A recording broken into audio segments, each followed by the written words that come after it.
এই কয়দিন এত ঠান্ডার কুয়াশা পড়েছে, বাইরে একদমই যাওয়া যাচ্ছে না। তো পড়িয়ে বাড়ি যাচ্ছিলাম, তখন দেখলাম একটু হালকা কুয়াশা কমেছে। তো বাড়ি গিয়ে দেখলাম মা দুটো পাউরুটি আনিয়েছে। এই পাউরুটিগুলো আগে আমরা ছোটোবেলায় ডিম টোস্ট করে খেতাম, খুবই মজা লাগতো।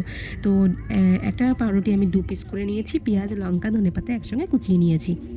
তারপরে ডিমের মধ্যে পেঁয়াজ কুচি, লঙ্কা কুচি আর ধনেপাতা কুচি একটু লবণ দিয়ে ভালো করে ফাটিয়ে নিলাম। তো ডিম টোস্ট করার আগে আমি একটুখানি সেঁকে নিয়েছি পাউরুটিগুলো। এটা আমরা মশলা ভাজি, তাই এটা এরকম পুড়ে পুড়ে গেছে কড়াইটা।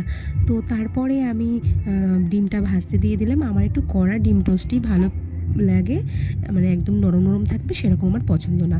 তো ডিম টোস্টটাকে ভালো করে একটুখানি কড়া করে ভেজে আমি 4 পিস করে নিয়েছিলাম। তো তারপরে আমি 4 পিস করার পরে ওর উপর পেঁয়াজ লঙ্কা ধনেপাতা দিয়ে আর সস দিয়ে একটু গার্নিশ করে নিয়েছিলাম। এই পাউরুটির ডিম টোস্ট খেতে কার কার ভালো লাগে অবশ্যই একটা কমেন্ট করো, আর ভালো লাগলে অবশ্যই লাইক করে দিও। টাটা।